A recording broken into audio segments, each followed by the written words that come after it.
July 31st, 1960. The Arizona desert baked under a merciless sun as Russell Allen, a schoolteacher from Las Vegas, crouched low near Sandwash Creek, scanning the ground for decorative rocks. The air shimmered with heat. Silence pressed down like a weight. Then he saw it something that didn't belong, a small mound of disturbed earth, half a mile from the nearest highway. As he moved closer, his stomach dropped. Partially buried in the sand was the body of a little girl. She wore red shorts and a blue checkered blouse. But it was the details that would haunt him forever. Her tiny fingernails and toenails, painted bright red. On her feet, adult-sized rubber flip-flops that someone had carefully cut down to fit her small frame, fastened with brown leather straps. Her body had been burned. Someone had tried to erase her existence. For 62 years, she would be known only as Little Miss Nobody. No name, no family, no justice. But the truth was waiting. And when it finally surfaced, it would reveal one of the most heartbreaking abduction cases in American history. If you want to see how this mystery unravels, hit that subscribe button and turn on notifications. You won't want to miss what comes next. Before she became a mystery, before she became a headline, before she was buried under a headstone that read, Little Miss Nobody, she was just a little girl named Sharon Lee Gallegos. Born on September 6, 1955, in Alamogordo, New Mexico, Sharon was the youngest of 3 children. Her family called her La Güera, Spanish, for the fair one, because of her blonde hair and fair complexion that stood out among her darker-haired siblings. At just 4 years old, she was already showing signs of the person she might have become: feisty, independent, happy-go-lucky, the kind of kid who lit up a room just by walking into it. Sharon lived on Virginia Avenue in a cramped but loving home that somehow held an entire extended family under one roof. Her mother, Guadalupe Gallegos, everyone called her Lupe, was 36 years old and worked as a maid at a local motel. Every day, she scrubbed floors, changed sheets, and cleaned bathrooms to put food on the table for her 3 kids. It wasn't glamorous work. It didn't pay much. But Lupe did it without complaint, because that's what mothers do. That's what love looks like when you don't have money but you have everything else that matters. The house on Virginia Avenue was small, but it was full. Sharon's grandmother lived there, her aunt and uncle, 6 other children, cousins who were more like siblings, 11 people sharing tight quarters, navigating around each other in hallways, taking turns at the dinner table, making do with what little they had. But here's the thing about the Gallegos family: they didn't see themselves as poor. They saw themselves as rich in the ways that actually count.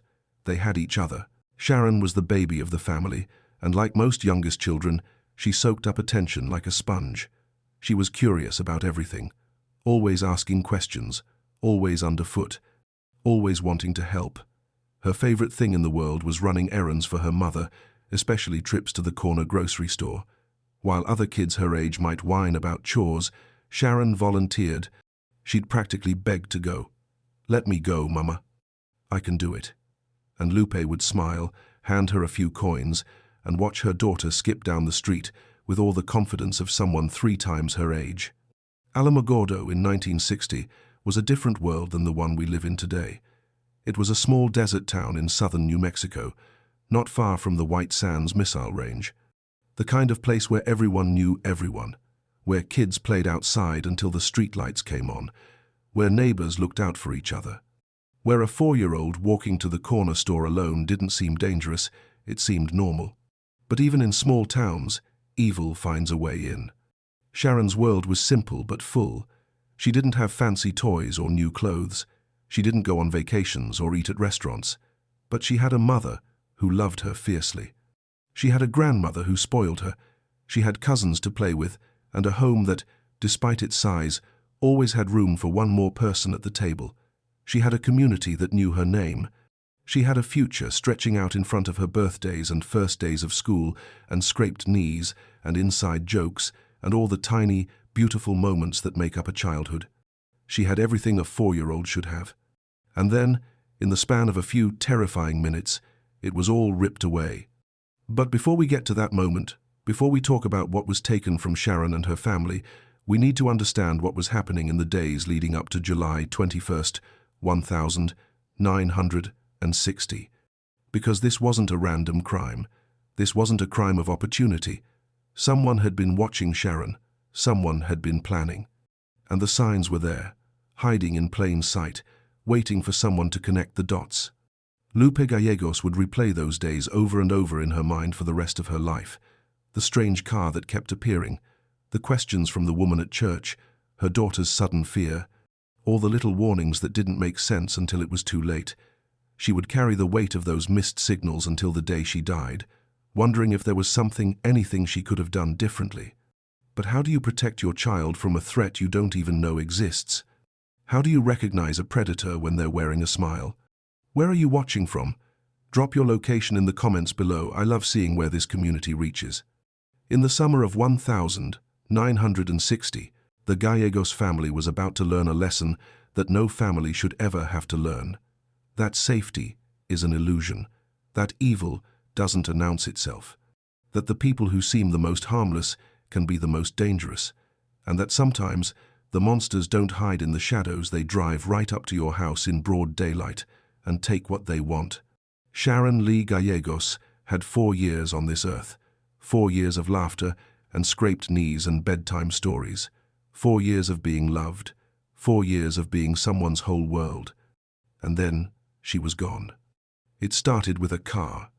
A dark green 1951 or 1952 Dodge or Plymouth sedan, the kind of vehicle that should blend into the background of any American street in 1960. Unremarkable, forgettable. Exactly the kind of car you wouldn't think twice about. Except this car kept showing up. Neighbors on Virginia Avenue started noticing it around July 17th, 4 days before Sharon disappeared. It would park in the alley behind the Gallegos home and just sit there, engine off, windows up. Someone inside, watching. At first, people didn't think much of it. Maybe someone visiting a friend, maybe someone lost, checking a map. But the car kept coming back, same spot, same time of day, and if you looked close enough, you could see a woman sitting behind the wheel, staring at the house. Not glancing, not looking around casually, staring, like she was studying something, memorizing something, planning something. But the car wasn't the only warning sign.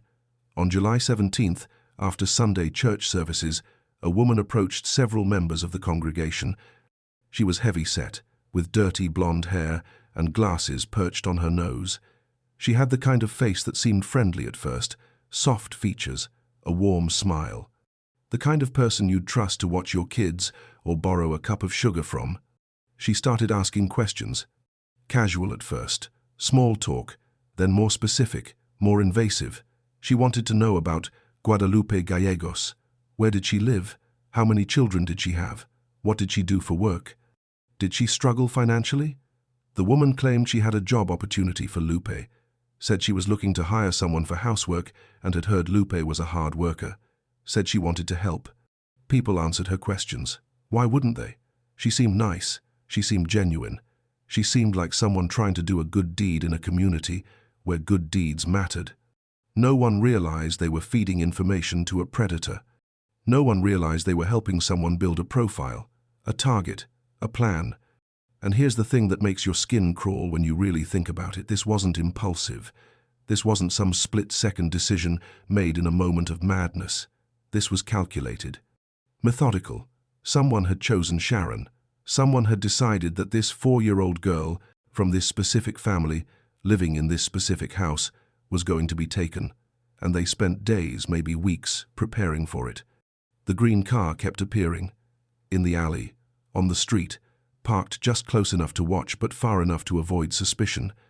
And inside that car, the woman sat and watched Sharon play. Watched her run errands, watched her routine, learned her patterns. And Sharon noticed. This is the part that breaks your heart. Because kids have instincts. They have that gut feeling that something's wrong, even when they can't articulate why. And Sharon felt it. She felt the danger before anyone else did. The little girl who used to beg to run to the corner store suddenly didn't want to go anymore. The fearless, independent kid who loved helping her mother started clinging to her side. When Lupe would ask her to pick something up from the store, Sharon would hesitate. She'd look nervous. She'd ask her older sister or her mother to come with her. "I don't want to go alone, Mama." At first, Lupe thought maybe Sharon was just going through a phase. Kids get scared sometimes. They have bad dreams. They see something on TV that spooks them. It passes. But this didn't pass. It got worse. When Sharon saw the green car, she would freeze. Her whole body would tense up. She'd reach for her mother's hand or tug on her sister's sleeve. "Pick me up," she'd say. "Carry me." And when they walked past the car, Sharon wouldn't take her eyes off it, like she was waiting for something bad to happen, like she knew. 4 years old, and she knew. Her family noticed the change but didn't understand it. How could they? There was no context, no explanation. Just a little girl who suddenly seemed afraid of something she couldn't name. And in 1960, in a small town like Alamogordo, you didn't jump to conclusions about stranger danger. You didn't assume the worst. You figured your kid was being dramatic, or going through a phase, or maybe just tired. You didn't think someone was hunting your child. But someone was. The woman in the green car wasn't alone. Witnesses would later report seeing a thin, fair-skinned man with sandy-colored hair and a long nose in the passenger seat. There was also a boy freckle-faced, young, sitting in the back. A whole crew, a family maybe, or something pretending to be one. And they were closing in. By July 21st, they'd been watching Sharon for at least 4 days, maybe longer. They knew where she lived. They knew her routine. They knew she played in the alley behind her grandmother's house. They knew she was small for her age. They knew she had blonde hair and fair skin. They knew her mother worked long hours and couldn't always keep an eye on her. They knew the house was crowded and chaotic, and that in the noise and movement of 11 people living under one roof, a 4-year-old could slip outside without anyone noticing right away. They knew everything they needed to know. And Sharon, sweet, feisty, happy-go-lucky Sharon, was running out of time. Something was wrong. Sharon felt it. Her family felt it. But no one could have predicted what was coming next. Because here's the brutal truth about predators. They don't look like monsters. They look like regular people. They smile. They make small talk. They ask friendly questions. They drive normal cars and wear normal clothes and blend into normal neighborhoods. And by the time you realize what they are, it's too late. The green car had been circling for days. The woman had been asking questions. The trap had been set. All that was left was for someone to spring it. And on the afternoon of July 21st, 1960, in a dusty alley behind a cramped house on Virginia Avenue, that's exactly what happened. July 21st, 1960, 3 p.m. The temperature in Alamogordo hovered around 95 degrees, the kind of dry, relentless heat that makes the air shimmer and turns every breath into work. Most people were inside, hiding from the sun, waiting for evening to bring relief. But kids don't care about heat. Kids just want to play. Sharon Lee Gallegos was in the alley behind her grandmother's house with 2 of her cousins, a 5-year-old and an 11-year-old. They were doing what kids do in alleys in small desert towns in the summer, kicking rocks, drawing in the dirt, making up games, laughing. Just 3 kids killing time on a Thursday afternoon, unaware that someone had been waiting for exactly this moment. Then the green car appeared. It rolled into the alley slowly, deliberately, like it had done this 100 times before, like the driver knew exactly where to stop. The engine cut off, the doors opened, and out stepped the woman. Heavy-set, dirty blonde hair, glasses, the same woman who'd been asking questions at church 4 days earlier, the same woman who'd been sitting in this car, watching this house, studying this little girl. She wasn't in a hurry. She didn't look nervous. She looked calm, confident, like she was about to do something as ordinary as picking up groceries. House, studying this little girl. She wasn't in a hurry. She didn't look nervous. She looked calm, confident, like she was about to do something as ordinary as picking up groceries. Behind her, a man emerged from the passenger side. Thin, fair-skinned, sandy-colored hair. A long, narrow nose that gave his face a sharp, angular look. He didn't say anything. Just stood there, watching, waiting, In the back seat, visible through the window, was a boy, freckle-faced, young, maybe 10 or 11 years old. He stared out at the scene unfolding in front of him with an expression no one would ever be able to read. The woman walked toward Sharon with a smile. "Hi there, sweetheart," she said, her voice dripping with false warmth. "How would you like some candy?" Sharon didn't answer. She took a step back. Her cousins watched, curious but not alarmed. Adults talked to kids all the time. This seemed normal, didn't it? "We've got candy in the car," the woman continued, gesturing back toward the vehicle. "And we can get you some new clothes too. Pretty dresses. Wouldn't you like that?" Sharon shook her head. She didn't want candy. She didn't want new clothes. She wanted this woman to go away. Every instinct in her 4-year-old body was screaming at her that something was wrong. This was the car she'd been afraid of. This was the woman she'd been trying to avoid. And now she was here, standing right in front of her, reaching out. "Come on, honey," the woman said, her voice taking on a harder edge. "Just come with us for a little bit. We'll bring you right back." "No," Sharon said. Her voice was small but firm. "I don't want to." And that's when the woman's mask slipped. She lunged forward and grabbed Sharon by the arm, not gently, not like someone trying to coax a child, like someone taking possession of an object. Sharon screamed. She tried to pull away, her little feet scrambling in the dirt, but the woman was too strong. She dragged Sharon toward the car, her grip tight enough to bruise. Sharon's cousins stood frozen, their brains struggling to process what they were seeing. This wasn't supposed to happen. Adults didn't just grab kids. Adults didn't hurt kids. But this woman was doing exactly that, and the man with the long nose was opening the car door, and Sharon was crying and fighting, and no one was stopping it. The woman shoved Sharon into the back seat. The door slammed shut. The man climbed into the passenger seat. The engine roared to life. And then they were gone. The whole thing took less than a minute. One moment, Sharon was playing in the alley. The next, she was inside a car speeding westward onto 5th Street, disappearing into the sprawl of Alamogordo like she'd never existed at all. Inside the house, Sharon's aunt, Beatriz Gallegos, heard the scream. It was the kind of sound that cuts through walls and stops your heart. She ran to the window just in time to see the dark green sedan tearing down the alley, dust kicking up behind it, a white man behind the wheel, a woman in the passenger seat, and in the back, barely visible through the rear window, a little blonde girl. Beatrice's first instinct was to chase them. She'd jump in a car, follow them, run them off the road if she had to, anything to get Sharon back. But then reality hit her like a punch to the gut. She didn't know how to drive. "My first reaction was to jump in the car and chase them," she would later tell police, her voice thick with guilt and grief. "However, I suddenly remembered I didn't even know how to drive, so I ran for help." She bolted out of the house, screaming for neighbors, screaming for anyone. The Gallegos home didn't have a telephone, most families in their neighborhood didn't, so Beatrice ran. She ran to the nearest house with a phone. She ran to find someone who could call the police. She ran because running was the only thing she could do.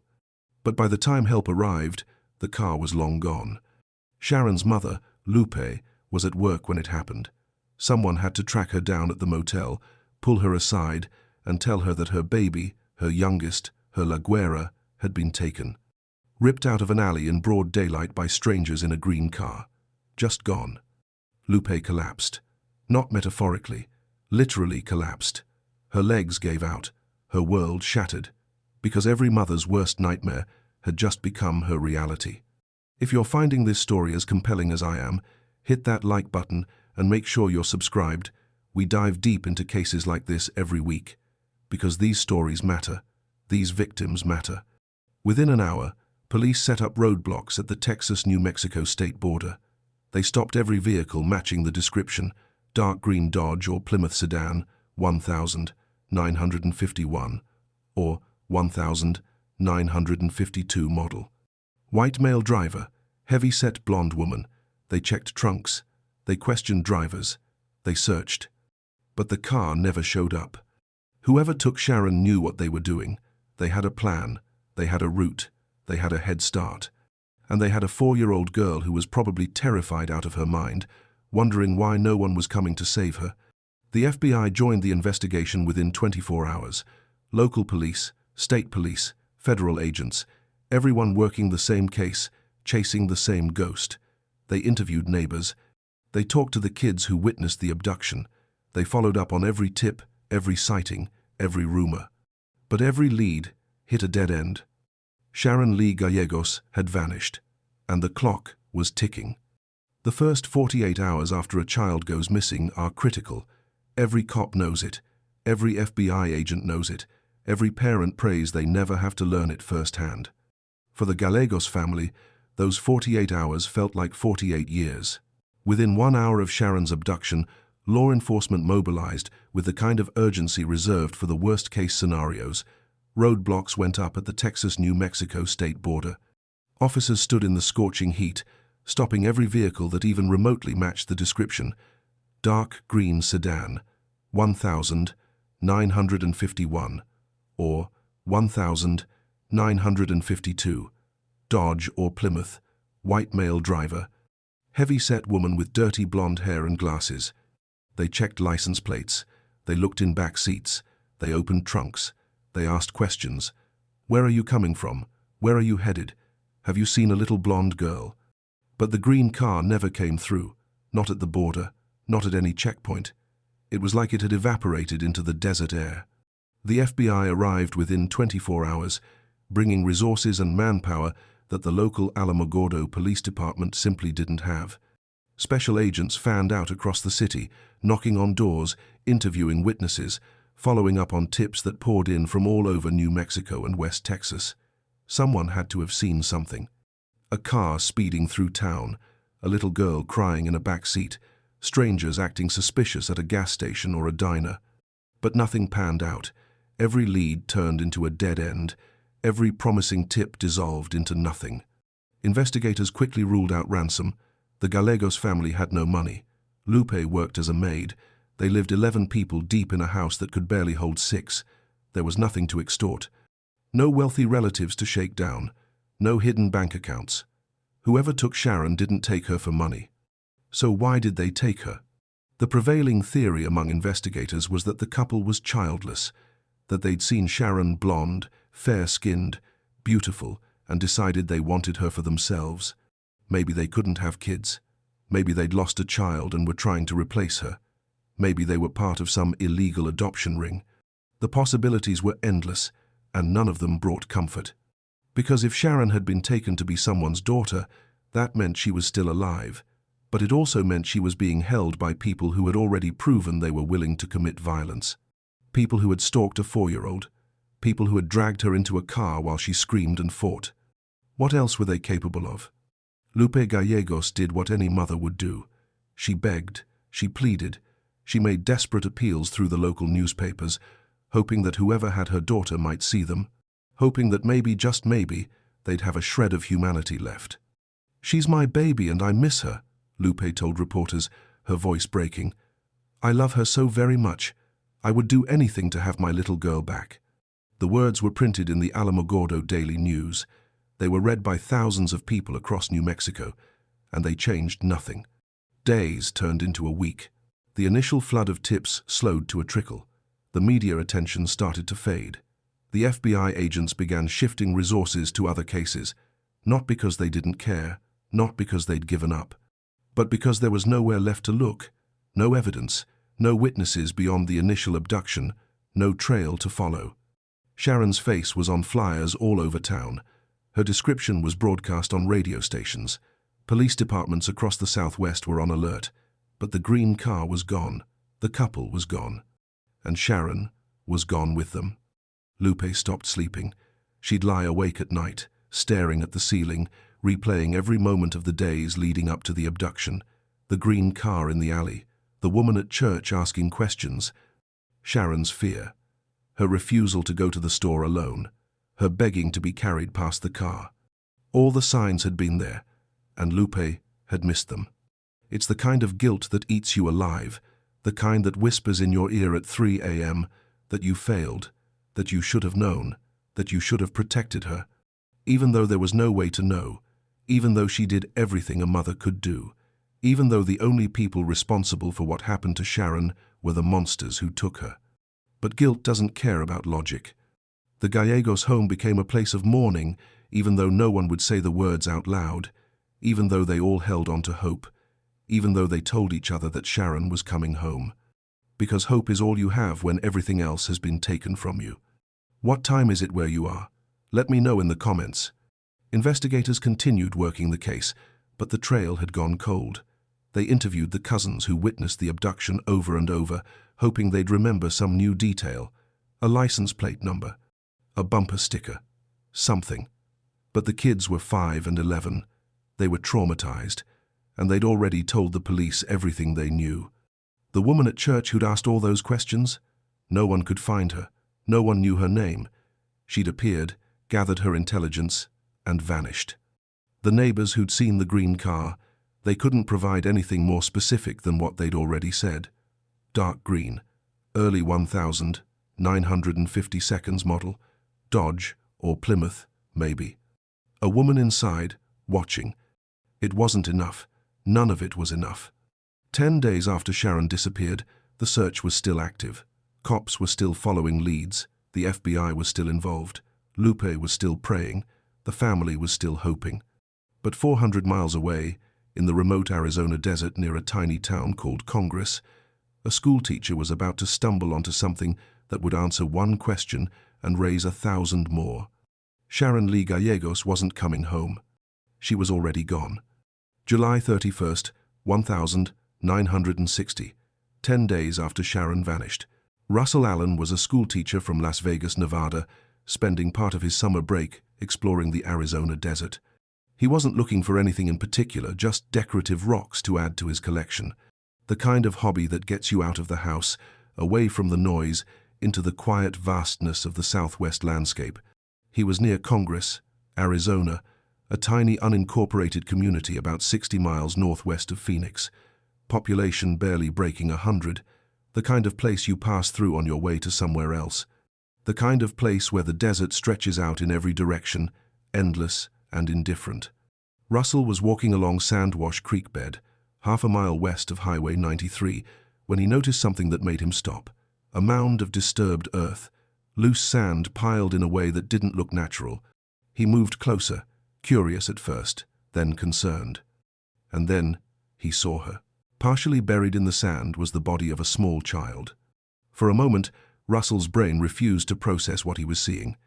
You don't expect to find a dead child in the middle of the desert.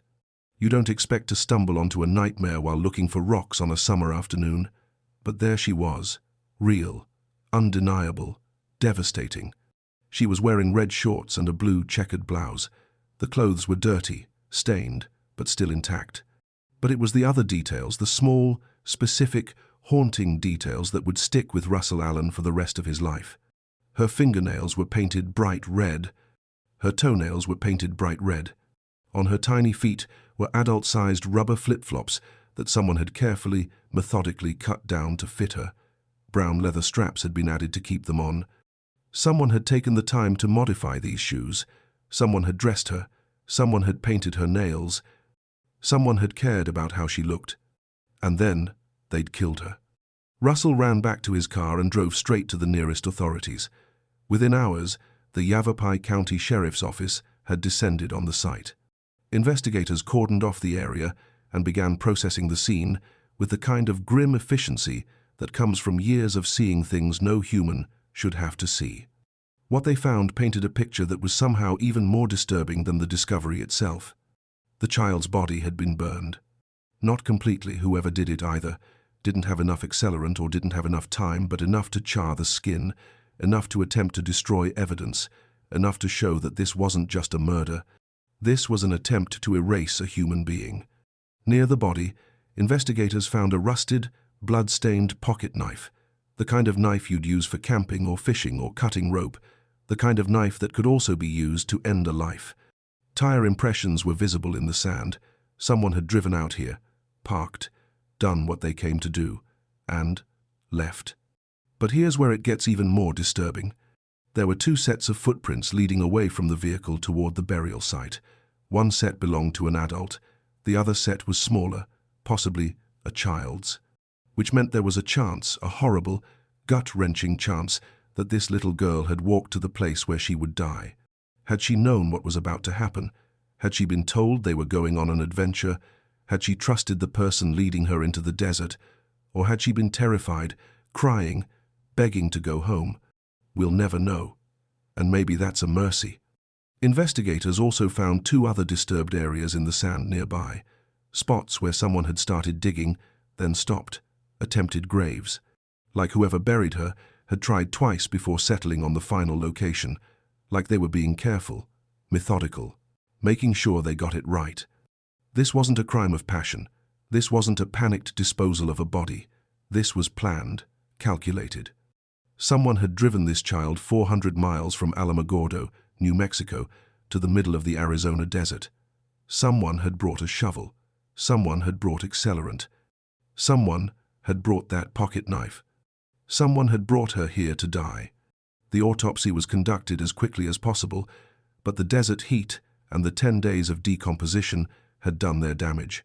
The medical examiner determined the victim was a white female, approximately 3 to 6 years old, standing between 3'6" and 4'5" tall, weighing somewhere between 50 and 60 pounds. She had brown hair, possibly tinted auburn. She had a full set of baby teeth, pristine, no cavities, well cared for. But the cause of death? Undetermined. The decomposition was too advanced. The burning had destroyed too much tissue. There were no obvious signs of trauma to the bones, but that didn't mean she hadn't been strangled, suffocated, or poisoned. It just meant the evidence was gone. Her death was ruled a homicide. That much was certain. But how she died, and why, remained a mystery. Investigators in Arizona had heard about the Sharon Gallegos abduction in New Mexico. It had made regional news. FBI bulletins had gone out.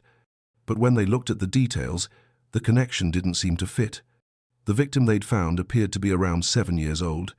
Sharon Gallegos was only 4. The distance between Alamogordo and Congress was 400 miles. Why would someone drive that far? The timeline was tight, 10 days, between abduction and discovery, but not impossible. Still, the age discrepancy was enough to make investigators hesitate. They didn't rule it out completely, but they didn't pursue it aggressively either. And in 1960, without DNA testing, without digital databases, without the technology we take for granted today, that hesitation was enough to let the connection slip through the cracks. No one came forward to identify the child. No missing persons report matched. No frantic parents showed up at the Yavapai County Sheriff's Office demanding answers. She was a ghost, a mystery, a little girl with painted nails and cut-down flip-flops and no name. The people of Congress, Arizona, were heartbroken. This tiny community of ranchers and miners and families trying to make a living in the desert had been touched by something unspeakably evil. A child had been murdered and dumped on their land like garbage, and no one knew who she was. So they did the only thing they could do. They took care of her. The community raised money for a funeral. On August 10th, 1,960 11 days after her body was discovered, more than 70 people gathered to say goodbye to a little girl none of them had ever met. Strangers, mourning a stranger, offering dignity to someone who'd been robbed of everything else. She was buried in Mountain View Cemetery in Prescott, Arizona, under a simple white headstone that read, "Little Miss Nobody, blessed are the pure in heart. Street, Matthew, 5-8, 1,960. For 62 years, she had a name, just not her own. Little Miss Nobody. It's the kind of name that sounds almost poetic until you really think about what it means. Nobody, as in no identity, no family, no one looking for her, no one who cared enough to claim her body. It's a name that's meant to be temporary, a placeholder until the real name surfaces. But temporary became permanent, and the placeholder became her legacy. The autopsy report told investigators almost nothing useful. White female, approximately 3 to 6 years old, height between 3'6" and 4'5", weight between 50 and 60 pounds, brown hair with possible auburn tinting, a full set of baby teeth in perfect condition, no cavities, no decay, evidence of a child who'd been cared for, at least in that regard. But the cause of death? Undetermined. The 10 days in the Arizona desert heat, combined with the attempt to burn the body, had destroyed too much evidence. There were no broken bones, no obvious signs of blunt force trauma, no bullet wounds. Whatever killed her left no mark that the desert hadn't already erased. The only certainty was that her death was a homicide. Someone had killed this little girl, driven her body 400 miles into the desert, attempted to burn it, and buried her in a shallow grave after 2 failed attempts to dig in other spots. Someone had gone to great lengths to make sure she was never found. But Russell Allen had found her anyway. Now came the hard part, figuring out who she was. Investigators in Yavapai County, Arizona, were aware of the Sharon Gallegos case. It was impossible not to be. The abduction of a 4-year-old girl in broad daylight had made headlines across the Southwest. The FBI was involved. Roadblocks had been set up. The story was everywhere. But when Arizona investigators compared the details, something didn't add up. The medical examiner estimated their victim was around 7 years old, maybe 6, possibly as young as 5, but definitely not 4. Sharon Gallegos was only 4. The timeline was tight but possible. Sharon disappeared on July 21st. The body was discovered on July 31st. 10 days. Could someone abduct a child in New Mexico, hold her for over a week, kill her, and dump her body 400 miles away in Arizona? Technically, yes, but why? And then there was the distance itself, 400 miles. In 1960, that wasn't a quick drive. That was a full day's journey on 2-lane highways through desert and mountains. Why would someone go that far? Why not dispose of the body closer to Alamogordo? Why risk being seen, being stopped, being caught? The age discrepancy was the deal-breaker. Investigators looked at the case, saw a 7-year-old victim and a 4-year-old missing child, and decided it wasn't a match. They didn't rule it out completely, they kept it in the back of their minds as a possibility, but they didn't pursue it aggressively. It was a reasonable conclusion based on the information they had, but it was wrong. And that mistake would cost Sharon her name for more than 6 decades. With no leads and no identification, the case went cold almost immediately. Investigators followed up on missing children reports from across the region. They checked with orphanages, foster care systems, hospitals. They looked for any family that had lost a daughter and failed to report it.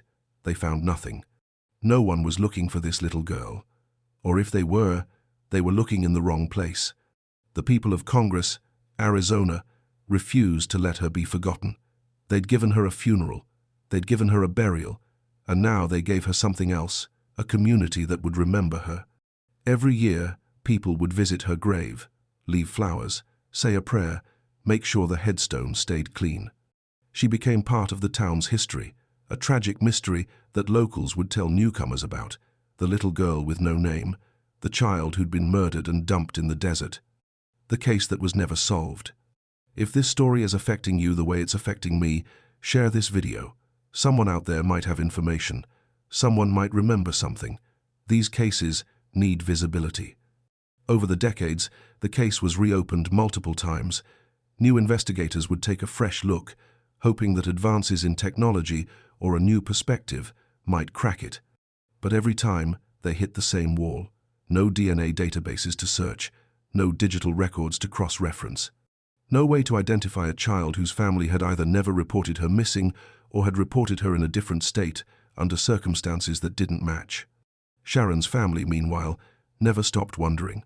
Lupe Gallegos spent the rest of her life waiting for answers that never came. She never knew if her daughter was alive or dead. Never knew if Sharon was being held somewhere, raised by strangers, or if she'd been killed within hours of being taken. The not knowing is its own kind of torture, worse than grief, in some ways, because grief has an end point. Grief allows you to mourn and eventually heal. But uncertainty? Uncertainty keeps the wound open forever. Lupe died in 2011 at the age of 87. She went to her grave without ever learning what happened to Güera, without ever knowing that her baby had been lying in a cemetery in Arizona for over 50 years, just 400 miles away, under a headstone that didn't bear her name. The case seemed destined to remain unsolved forever, One of those tragic mysteries that time buries deeper with each passing year. Little Miss Nobody would stay Little Miss Nobody. Sharon Gallegos would stay missing, and the truth would stay hidden. But then something changed. Technology caught up, science advanced, and a new generation of investigators decided that 62 years was long enough. In 2015, the Yavapai County Sheriff's Office made the decision to exhume Little Miss Nobody's remains. It was a long shot. The body had been in the ground for 55 years. The desert heat and decomposition had already done significant damage before burial. The chances of extracting usable DNA were slim. But they had to try, because somewhere out there, this little girl had a family. She had a name. She had people who loved her, or at least people who deserved to know what happened to her. She deserved more than a headstone that called her Nobody. And finally, after more than half a century, she was about to get it. 62 years is a lifetime. It's long enough for children to grow old, for memories to fade, for evidence to disappear, for hope to die. But some cases refuse to stay buried. Between 1960 and 2015, the Little Miss Nobody case was reopened multiple times. Different investigators, different decades, different approaches, but always the same result: nothing. The case file would sit on someone's desk for months while they chased down leads that went nowhere. They'd interview people who claimed to remember something from 1960, only to realize the memories were unreliable, contaminated by time and suggestion. They'd compare the case to other missing children from that era, looking for matches that never materialized. And eventually, frustrated and out of options, they'd close the file again and move on to cases that actually had a chance of being solved. Little Miss Nobody became a local legend in Prescott and Congress, the kind of story people told around campfires or whispered about in diners, the murdered girl with no name, the mystery that stumped everyone. Some people claimed the grave was haunted. Others said they'd seen a little blonde girl wandering the cemetery at night. Ghost stories built on top of a real tragedy. But legends don't bring justice, and ghost stories don't identify bodies. The people of Prescott never forgot her, though. Volunteers maintained her grave. Fresh flowers appeared regularly. On the anniversary of her burial, people would gather at Mountain View Cemetery to remember a child they'd never known. It was a small act of defiance against the cruelty of what had been done to her. She'd been thrown away like trash, but this community refused to treat her that way. She mattered. Even without a name, she mattered. Meanwhile, 400 miles away in New Mexico, the Gallegos family carried their own burden. Sharon's siblings grew up in the shadow of her disappearance. Family gatherings were haunted by her absence. Birthdays and holidays came with the unspoken question: how old would Sharon be now? What would she look like? Who would she have become? Lupe Gallegos never gave up hope, but hope is exhausting when it's all you have. She'd see blonde girls on the street and wonder. She'd hear stories about found children and pray. She'd lie awake at night replaying July 21st, 1960, over and over, searching for something she could have done differently. In 2011, Lupe died at the age of 87. Her obituary mentioned her 3 children, but it didn't mention that one of them had been missing for 51 years. Some wounds are too deep to put into words. Some losses are too big to fit into a newspaper column. She died, not knowing. And that might be the cruelest part of this entire story. What's the weather like where you are today? Sunny? Rainy? Let me know below. By 2015, Little Miss Nobody had been in the ground for 55 years. The case was colder than cold. It was frozen solid. Most of the original investigators were dead. Most of the witnesses were dead. The people who'd attended her funeral in 1960 were in their 72nd and 82nd, if they were still alive at all. But technology had changed. DNA analysis had advanced in ways that would have seemed like science fiction in 1960, and a new generation of investigators looked at the case and thought, maybe, just maybe. The Yavapai County Sheriff's Office made the decision to exhume her remains. It was a gamble. 55 years in the ground, in the Arizona heat, after 10 days of decomposition before burial, the odds of extracting usable DNA were not good. But doing nothing guaranteed nothing would change. So they dug her up. The exhumation happened quietly, without media fanfare. Forensic experts carefully extracted bone samples and sent them to a lab for analysis. And then they waited. The initial results were disappointing but not hopeless. They managed to extract mitochondrial DNA, the kind passed down through the maternal line. It's not as precise as nuclear DNA, but it's something. It can link a person to a family tree, to a maternal lineage, to a pool of potential relatives. The profile was uploaded to CODIS, the FBI's combined DNA index system. It's a database of DNA profiles from convicted offenders, arrestees, and missing persons. If Little Miss Nobody's DNA matched anyone in the system, they'd know. But there were no matches. The case stayed cold. In 2018, investigators tried again. They'd located one of Sharon Gallegos' siblings and obtained a DNA sample for comparison. After all these years, someone finally decided to seriously test the theory that Little Miss Nobody might be the missing girl from Alamogordo. The results came back inconclusive. Not a definitive no, but not a yes either. The DNA was too degraded. The technology wasn't quite there yet. Close, but not close enough. It was heartbreaking. They'd been so close to an answer, and it had slipped through their fingers. The case went cold again, and this time it felt final, like they'd exhausted every option, like the truth was just going to stay buried forever. But then, in late 2021, someone had an idea, a long shot, a Hail Mary, a partnership with a company that specialized in something called forensic genealogy. And that's when everything changed. Late 2021, 61 years after a little girl was found buried in the Arizona desert, the Yavapai County Sheriff's Office was out of options. They'd tried everything. Traditional DNA testing, CODIS database searches, comparisons with potential family members. Every avenue had led to a dead end or an inconclusive result. The case was as cold as it had ever been. But then, someone mentioned Othram Incorporated. If you're not familiar with forensic genealogy, here's the short version. It's the same technology that helped catch the Golden State Killer. The same science that's been solving cold cases across the country at a rate that would have been impossible just a decade ago. It takes DNA evidence that's too degraded or too limited for traditional testing and uses advanced sequencing technology to build a comprehensive genetic profile. Then it compares that profile against genealogical databases, the kind people use to find out if they're 23% Irish or descended from Vikings. It's revolutionary, and it was Little Miss Nobody's last chance. Othram Incorporated is based in Texas and specializes in exactly this kind of case. The impossible ones, the decades-old ones, the ones where the DNA has been sitting in evidence for so long that most labs would take one look and say it's not worth trying. But Othram doesn't give up that easily. The Yavapai County Sheriff's Office reached out and explained the situation. They had skeletal remains from 1,960. The body had been in the desert heat for 10 days before discovery. It had been buried for 55 years before exhumation. Previous DNA testing had produced only partial results. Could Othram do anything with that? The answer was yes, but it wasn't going to be easy.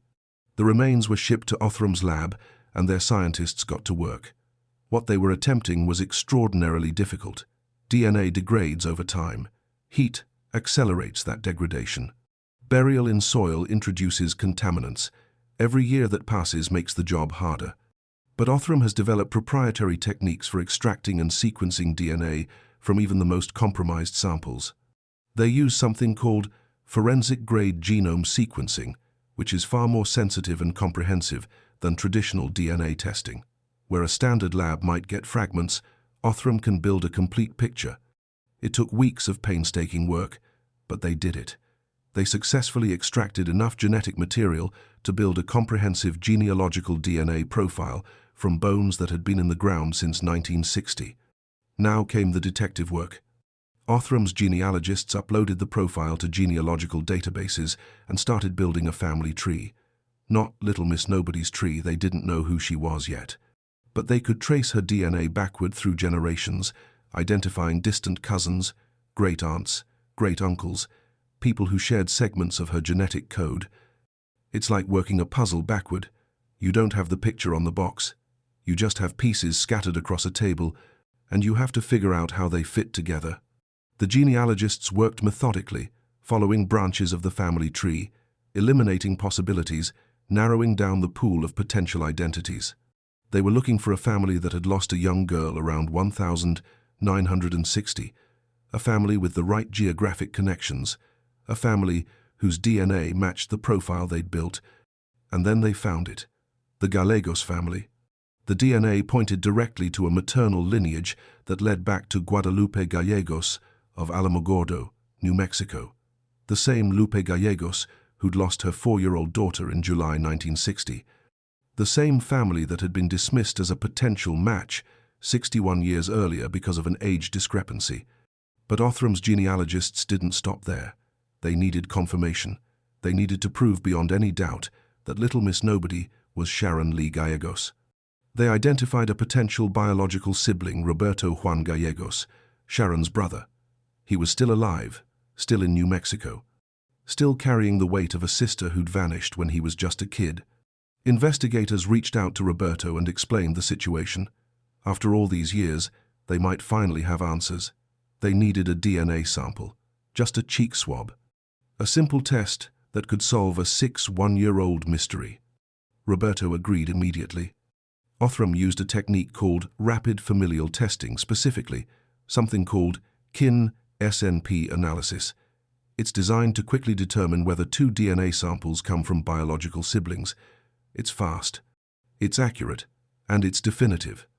The sample was processed, the analysis was run, and the results came back. Match. Little Miss Nobody was Sharon Lee Gallegos. The little girl who'd been buried under a headstone that called her Nobody had a name. She'd always had a name. The world had just forgotten it for 62 years. The entire process from the time Othram received the remains to the confirmed identification took 3 weeks. 3 weeks to solve a case that had stumped investigators for 6 decades. 3 weeks to give a family the answers they'd been waiting a lifetime to hear. It's hard to overstate how significant this was. This wasn't just another cold case solved. This was the oldest cold case identification in Yavapai County history. This was the oldest case ever solved by the National Center for Missing and Exploited Children. This was proof that no case is too old, no evidence too degraded, no mystery too deep to be solved. Science had done what decades of traditional investigation couldn't. Technology had given Sharon her name back. And a family that had lived with uncertainty for 61 years was about to get the closure they'd never thought possible. But closure comes with a cost, because now they knew. Now they had to face the reality that Sharon hadn't been living a secret life somewhere. She hadn't been raised by another family. She hadn't grown up and started a life of her own, unaware of where she came from. She'd been dead since 1960, murdered at 4 years old, buried in the desert 400 miles from home. The truth had finally surfaced, and it was every bit as heartbreaking as the family had feared. But at least now they knew. At least now Sharon could come home. At least now the headstone could bear her real name. After 62 years of being nobody, Sharon Lee Gallegos was about to be somebody again. And the world was about to learn her story. March 15th, 2022. 61 years, 7 months, and 24 days after a little girl was found buried in the Arizona desert, the Yavapai County Sheriff's Office held a press conference that would make national headlines. The room was packed. Reporters, law enforcement, victim advocates, and members of the Gallegos family who'd traveled from New Mexico to hear what they'd waited a lifetime to know. Sheriff David Rhodes stepped up to the microphone and said the words that would finally bring Sharon home. Today, we can announce that Little Miss Nobody has been identified as Sharon Lee Gallegos of Alamogordo, New Mexico. The room erupted, cameras flashed, reporters scribbled notes, and in the back of the room, Sharon's nephew, Ray Chavez, broke down in tears. Ray hadn't even been born when Sharon was taken. He came into the world 5 years after her death, in 1965. He'd grown up hearing stories about the aunt he'd never met. The little girl who disappeared, the mystery that haunted his family, the question that was never answered. Until now. When it was his turn to speak, Ray approached the microphone with the weight of 3 generations on his shoulders. He spoke for his grandmother, Lupe, who died without ever knowing. He spoke for his mother and aunts and uncles, who'd lived their entire lives in the shadow of Sharon's disappearance. He spoke for Sharon herself, who'd been voiceless for 62 years. "Our family is so grateful to finally have answers," Ray said, his voice thick with emotion. "We've waited so long for this. We never gave up hope that one day we'd know what happened to Sharon." He paused, wiping his eyes, then continued. "We want to thank the people of Prescott for taking care of my aunt for 62 years. Thank you for keeping her safe. Thank you for making sure she wasn't forgotten. Thank you for giving her a proper burial when no one else could. You treated her with dignity and love, and our family will never forget that." It was one of the most powerful moments of the press conference, because this wasn't just about solving a case. This was about 2 communities, Alamogordo and Prescott, connected by tragedy, finally coming together in resolution. The people of Prescott had cared for Sharon when her own family didn't even know where she was. They'd maintained her grave, they'd left flowers, they'd remembered her, and now, finally, they could put a name to the face they'd imagined for 6 decades. Sheriff Rhodes announced that the investigation into Sharon's murder was being reopened. The case was no longer about identifying the victim. That question had been answered. Now, it was about finding her killers. The FBI was involved again. Cold case detectives were reviewing every piece of evidence from 1960, the green car, the heavy-set woman with dirty blonde hair and glasses, the thin man with sandy-colored hair, the freckle-faced boy in the back seat. Witnesses from the original investigation were being tracked down, those who were still alive. Anyway, someone out there knew what happened. Maybe the killers themselves were still alive, now in their 82nd or 92nd. Maybe the freckle-faced boy who would be in his early 72nd now was still out there, carrying the secret of what he'd seen. Maybe someone had kept quiet for 62 years out of fear or loyalty or guilt. But now, with Sharon's identity confirmed and the case back in the spotlight, maybe they'd finally come forward. The Gallegos family made it clear. They wanted justice. Not just answers, but accountability. They wanted the people who took Sharon, who murdered her, who buried her in the desert like she was nothing, to be held responsible. Even after 62 years, even if the killers were old or sick or dying, justice delayed is still justice. The family also announced plans to give Sharon a proper headstone, one that bore her real name, Sharon Lee Gallegos, born September 6, 1955, taken July 21, 1960. The dates that bookended a life cut impossibly short. But more than that, they wanted to bring her home. Sharon had been in Arizona long enough. She'd been cared for by strangers, mourned by a community that didn't know her name, resting in a cemetery 400 miles from her family. It was time for her to come back to New Mexico, time for her to be with her mother and grandmother, time for her to rest where she belonged. On October 25, 2022, 7 months after her identification, Sharon Lee Gallegos was reburied in St. Francis Cemetery in Tularosa, New Mexico. It's a small cemetery, quiet and peaceful, surrounded by desert landscape that looks a lot like the place where she was found all those years ago. But this time, she wasn't alone. She was laid to rest alongside her mother, Lupe, and her grandmother, 3 generations of Gallegos women, finally together. The funeral was attended by family members who'd waited their entire lives for this moment. Some of them had been alive when Sharon was taken. Others, like Ray, had only known her as a story, a ghost, a question mark in the family history. Now she was real again. Now she had a place. Now she was home. The headstone no longer read, "Little Miss Nobody." It bore her name, her real name, the name her mother had given her, the name she'd carried for 4 short years before it was stolen from her. Sharon Lee Gallegos. Lupe had died 11 years before the identification. She never got to know that her baby had been found. She never got to attend the reburial. She never got to see justice, if justice ever comes. But she was there in spirit. And now, in death, mother and daughter were reunited. After 62 years, Sharon was finally home. But the story wasn't over, because the people who killed her were still out there, and someone, somewhere, knew what happened. Sharon Lee Gallegos has her name back. She has her family back. She's home. But her killers are still free. 62 years have passed since that green sedan pulled into the alley behind the Gallegos home. 62 years since a heavy-set woman with dirty blonde hair grabbed a 4-year-old girl and dragged her into a car. 62 years since Sharon disappeared into the desert and never came home alive. And in all that time, no one has been arrested, no one has been charged, no one has been held accountable. The questions that haunted investigators in 1960 are the same questions haunting them today. Who were the people in that car? The woman was described as heavy-set, with dirty blonde hair and glasses. She'd been seen at church on July 17th, asking invasive questions about the Gallegos family. She'd been spotted sitting in the green car in the alley, watching the house. She was the one who grabbed Sharon and forced her into the vehicle. But who was she? Did she have children of her own? Was she part of an illegal adoption ring? Was she mentally ill, obsessed with having a blonde-haired child? Did she act alone, or was this part of something bigger? The man was described as thin, fair-skinned, with sandy-colored hair and a long nose. He was in the passenger seat during the abduction. He opened the car door. He helped. But who was he?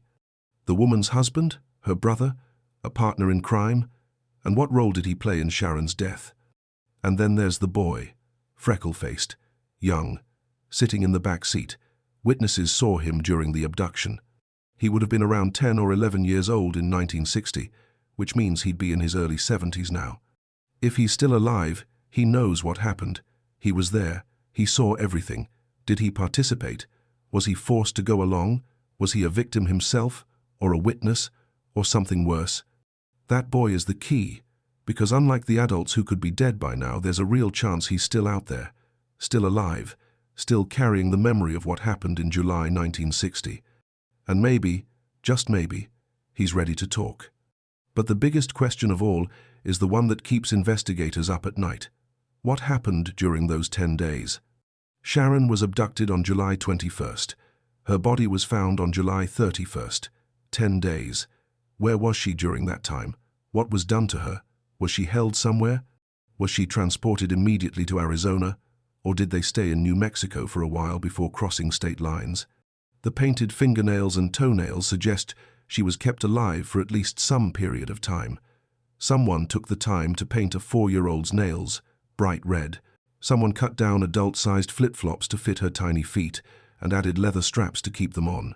Someone dressed her in red shorts and a blue checkered blouse. Why? Was someone trying to make her look like their daughter? Was this part of some twisted fantasy, or was it something even darker?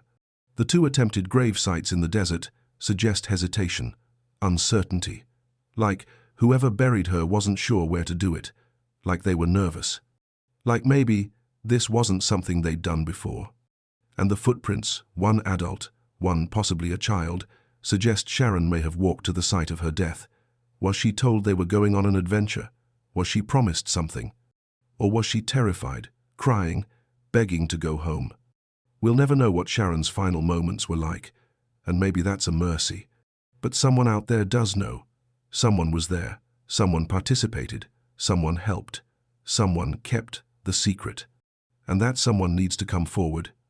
Because Sharon deserves justice, her family deserves justice, and the people who did this need to be held accountable, even 62 years later.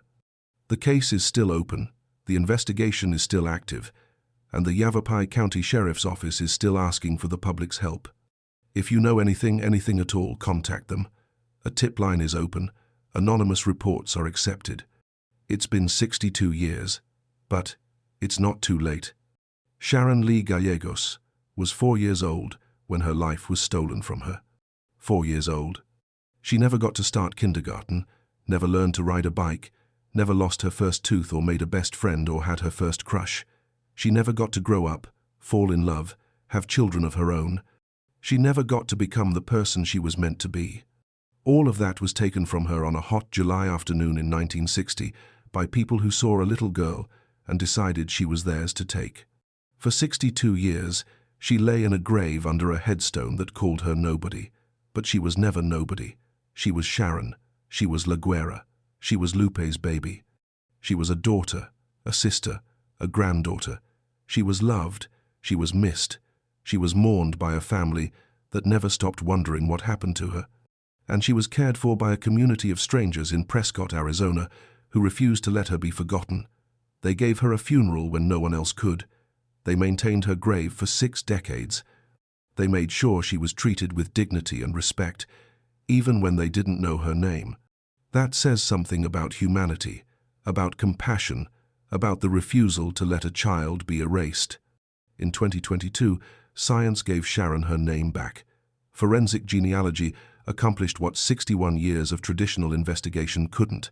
And finally, she was able to go home, to rest beside her mother and grandmother, to be remembered not as Little Miss Nobody, but as Sharon Lee Gallegos. But the story isn't finished, because justice hasn't been served. The people who abducted Sharon, who murdered her, who buried her in the desert and tried to burn away the evidence, they're still out there. Or if they're dead, their secrets died with them. Unless someone talks, someone knows what happened. Someone saw something. Someone heard something. Someone has been carrying this secret for 62 years, and maybe, just maybe, they're ready to let it go. If that's you, come forward. If you know someone who might have information, encourage them to speak up. It's been 6 decades, but it's not too late. Sharon's family deserves answers. Sharon deserves justice. If this story moved you, please hit that like button and subscribe to this channel. We cover cases like this because these victims matter, these families matter. And the more people who see these stories, the better chance we have of finding answers. Share this video. Someone watching might have information. Someone might remember something from 1960. Someone might know the woman with the dirty blonde hair, or the thin man with the sandy-colored hair, or the freckle-faced boy in the back seat. Drop your thoughts in the comments below. What do you think happened? Do you think the case will ever be fully solved? And if you want more deep dives into true crime cases that deserve attention, check out the videos on screen right now. Sharon Lee Gallegos is finally home, but her story isn't over until her killers are brought to justice. And maybe, just maybe, that day is coming.